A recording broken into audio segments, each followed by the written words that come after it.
Hey horror fans, welcome to another episode of Room 237 Presents Reslashed, the program where I take a horror classic, modern day remake, compare them, see which one was better, and ultimately if the remake even needed to be made in the first place. This one's probably going to be another wash in the month of October, so I'm doing John Carpenter's 1978 Halloween and Rob Zombie's 2007 Halloween.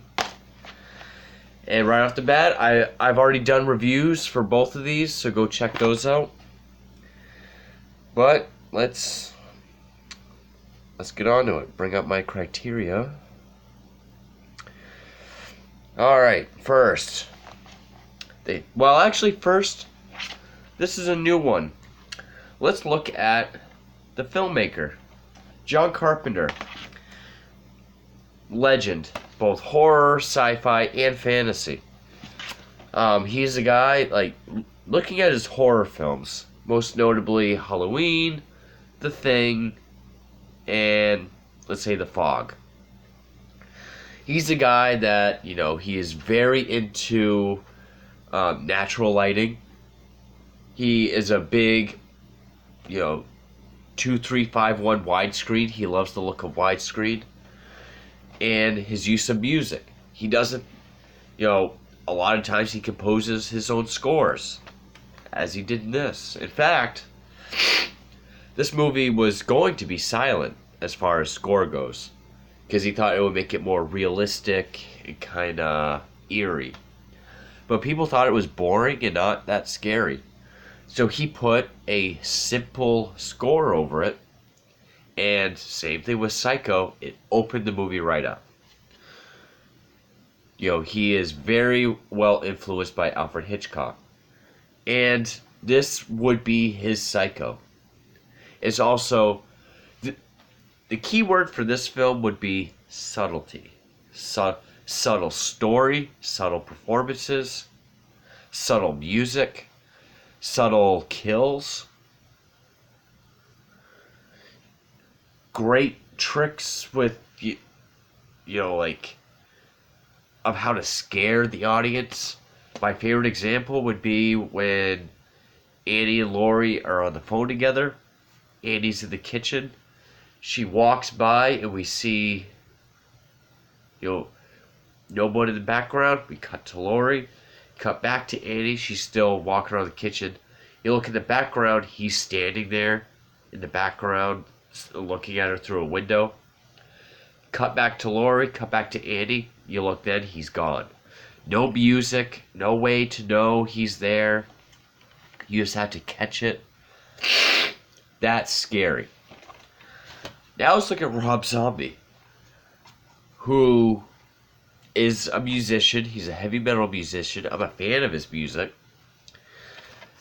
Lifelong fan and, of horror films, film historian, very much of the 70s as well. Halloween, Chainsaw Massacre.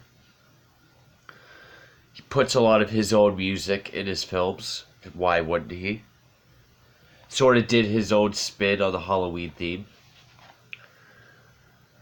And where this movie was subtle, this movie killed subtlety. It's not the most, what would be the opposite of subtle? It's not the least subtle horror film I've ever seen. There are way worse, like 2017's It. That movie killed subtlety. And all the other points I'll get into. So let's look at the cast. Alright. So John Carpenter took, I don't really know about Charles Cyphers or really anyone else. I know Jamie Lee Curtis, PJ Soles, and Nancy Loomis were all pretty new. PJ Soles had been in Carrie, and I don't know when Rock and Roll High School came out. But, teen girls or 20-somethings that look young, girls, new to acting. This was Jamie Lee Curtis's first film. Donald Pleasance, however, was a established character actor at that time. He was the big James Bond villain, the Dr. Evil type one, whoever that is. I've never really seen James Bond. Episodes Twilight Zone, Night Gallery, and, Donald Pleasance was like the big name actor. And everyone gives a solid performance. You believe everyone. I believe Jamie Lee Curtis is the reserved bookworm. PJ Soles is the bubbly airhead. Nancy Loomis is like the free-spirited one. I believe that Charles Cyphers is a good sheriff. I believe Donald Pleasance is this psychiatrist that is hell-bent on stopping Michael Myers. I buy everyone's performance. This is Cameo fucking City. Of course, you have Sherry Moon, his wife, as his mother. Malcolm McDowell as Dr. Loomis.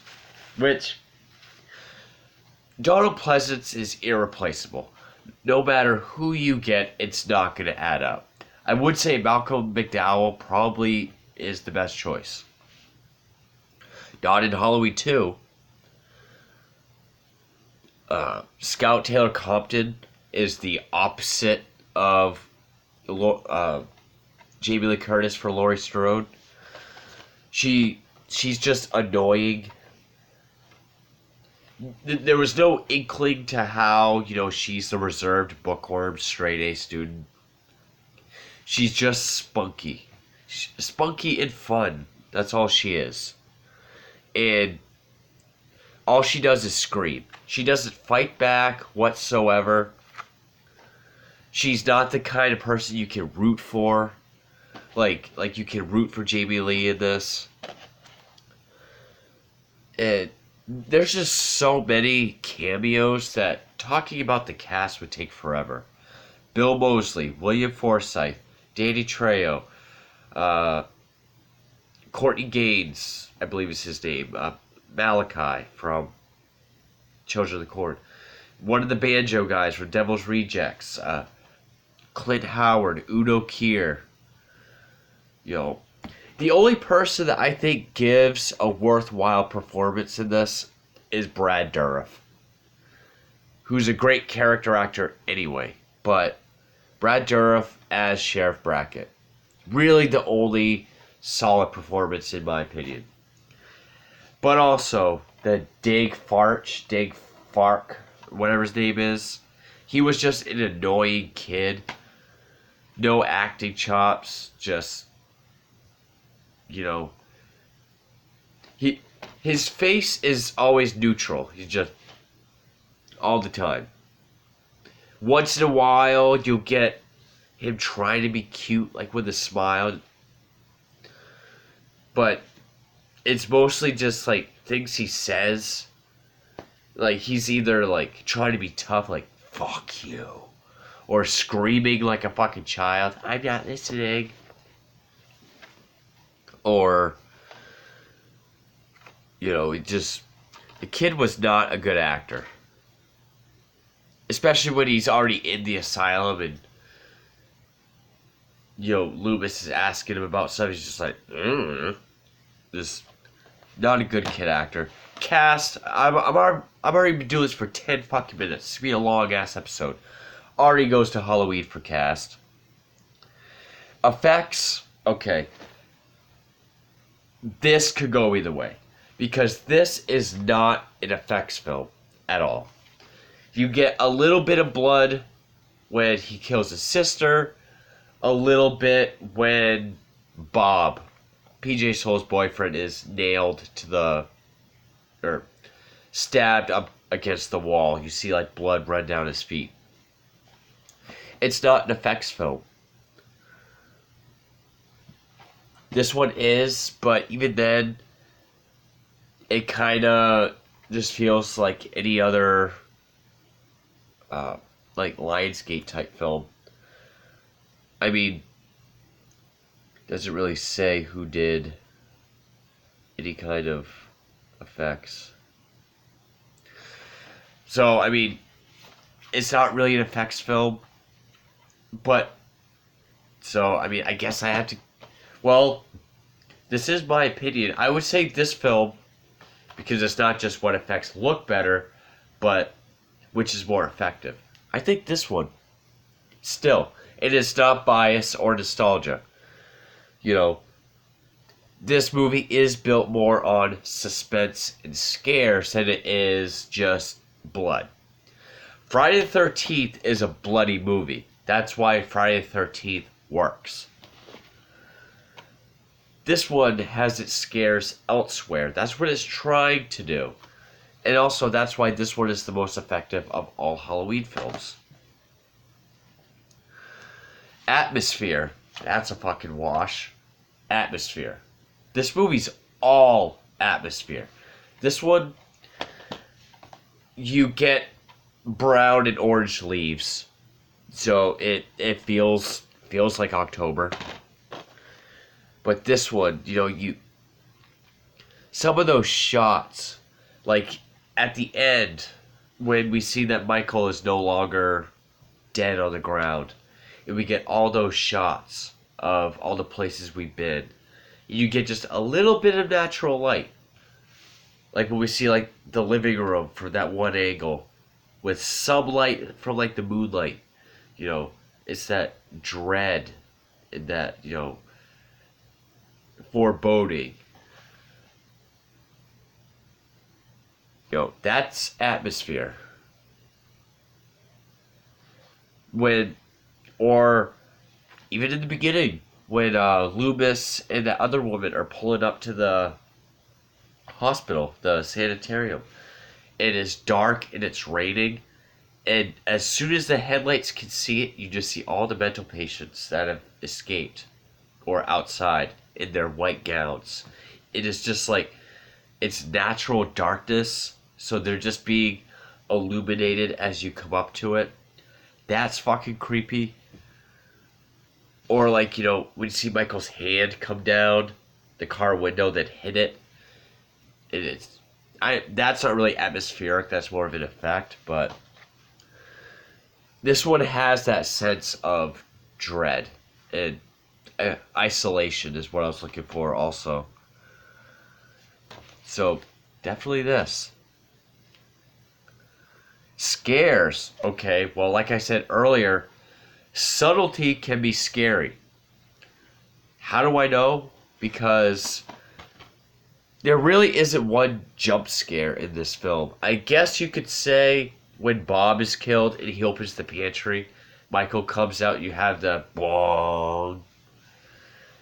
But, the new It movie, or at least part 1, because I haven't seen part 2 yet, that was criticized for his jump scares. That means jump scares are cheap. A jump scare is when you have a bunch of silence, the viewer is tuned in, then you have a loud noise. It's startling. It's not scary. You're not scaring them, you're jumping them. That doesn't have this.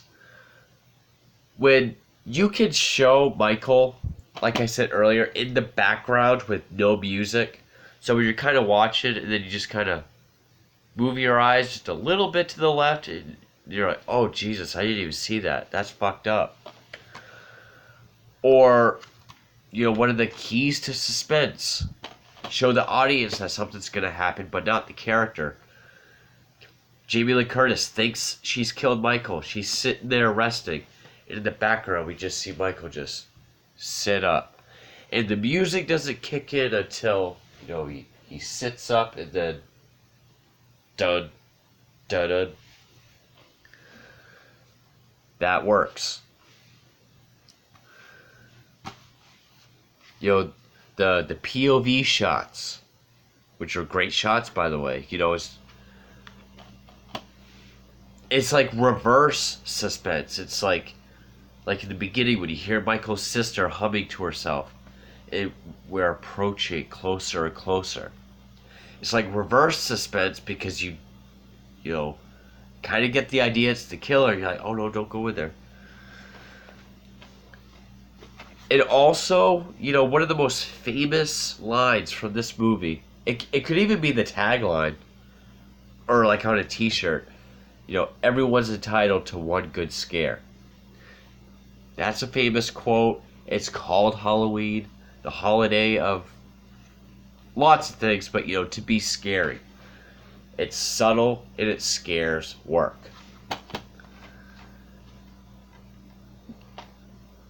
As I said in my review for this, there are reasons why movies like Last House on the Left has stuck with people. I bring that up because of its rape scene. There's reasons why there are certain movies where rape is the scare or the disturbing part, and it sticks with people over some. When Rob Zombie does a rape scene, you can tell he's doing it to be shocking. He's trying.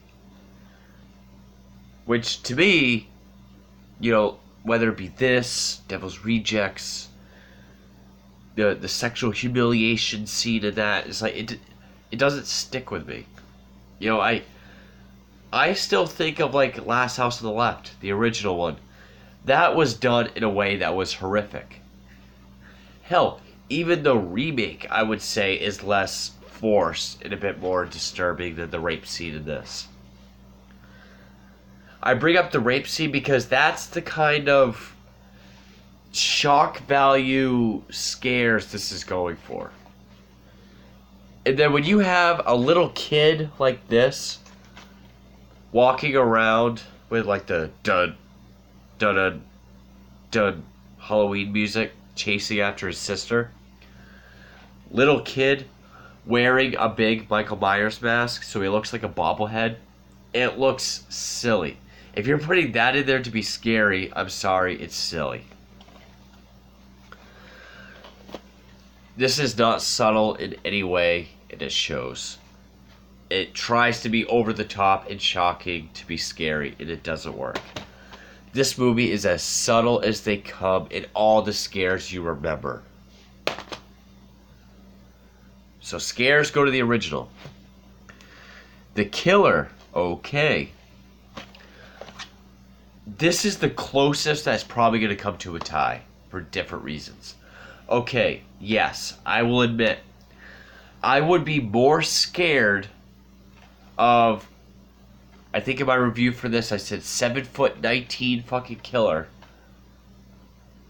Fucking 12-foot tall dude who's strong as hell coming after me than an average sized man. Yes, that is scarier. But it's not just who's the scarier killer. What makes the better character? So yeah, I will give half a point for being a more intimidating, scarier fucker in this movie. Okay, you got me on that. But what is more interesting? Back when he was the shape, because he is just a shape of a human being, that's the only lick of humanity he has to himself. Other than that, he is just an unstoppable force of pure evil incarnate.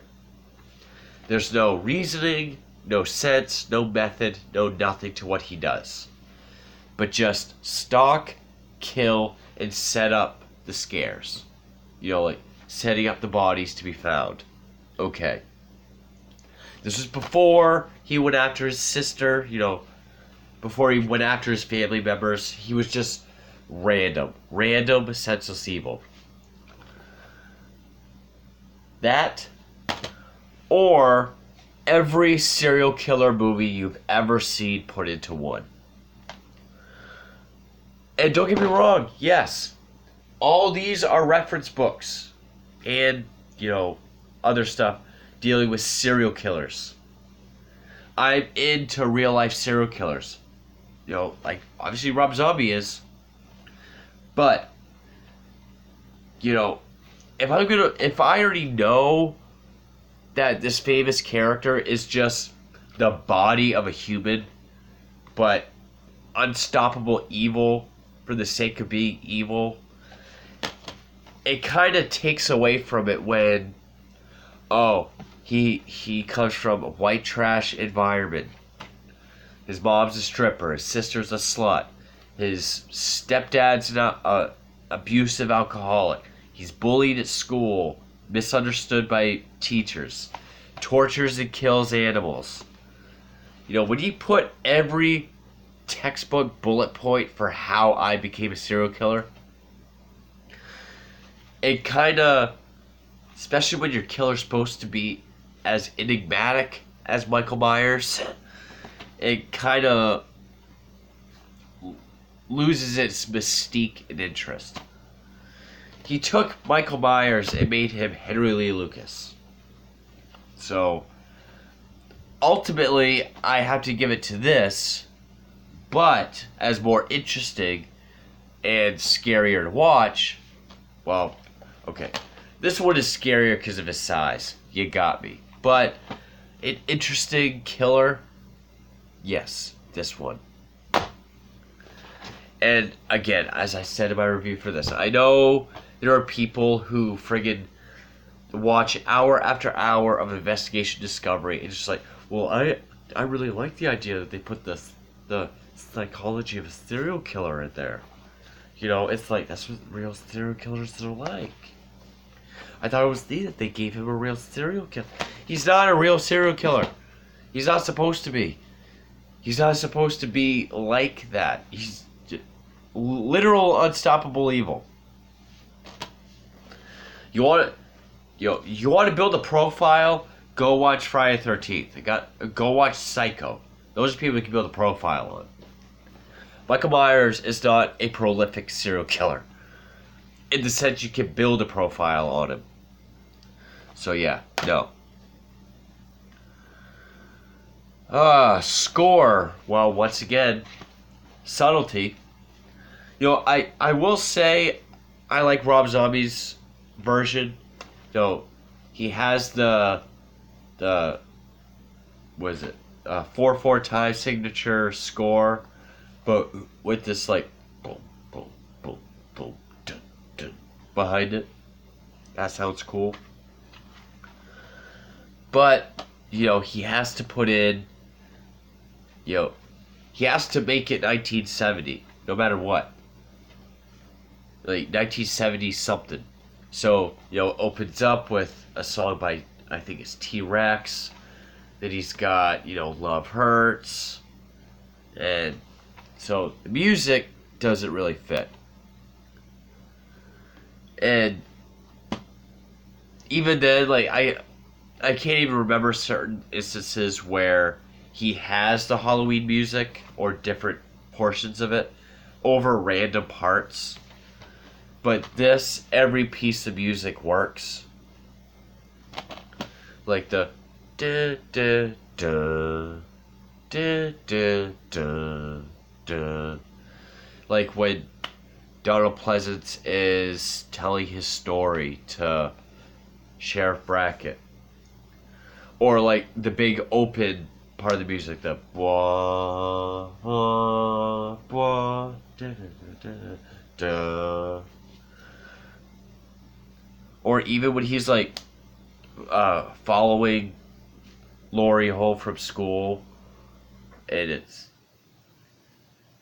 you know, the different portions that work for each scene very well.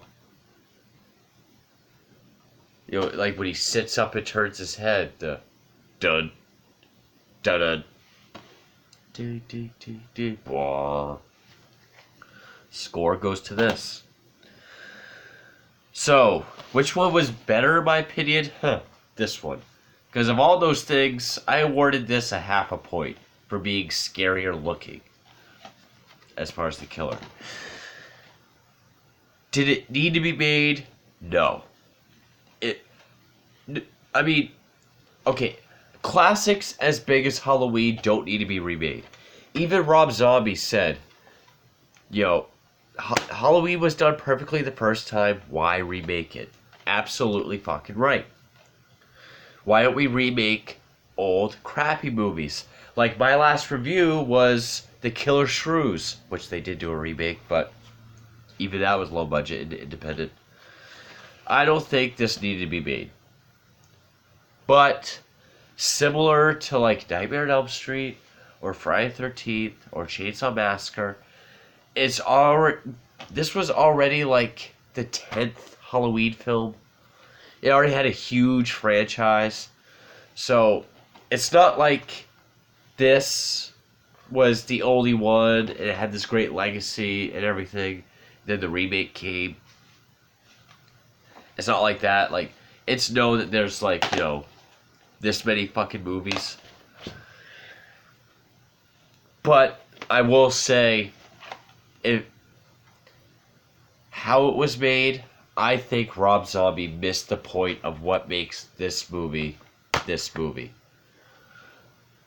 I think he missed the point of what makes Michael Myers, what makes Laurie Strode, what makes Halloween, and why it sticks with people and why it's a classic.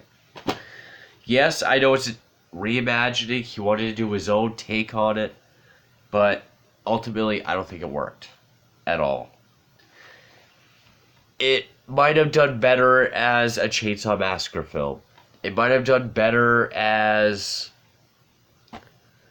you know, something like that, where, you know, he could take these grimy, nasty people and just make them as filthy and, you know, rotten as he can. And make, you know, the most stereotypical serial killer ever. Maybe he could have done that. But I don't think it needed to be made. I'm fine with just this. I like, because then we got his Halloween 2, which I've already ranted on. But anyway, almost a half-hour episode. Holy fuck. So, this episode of Reslashed, Halloween. Thank you for watching.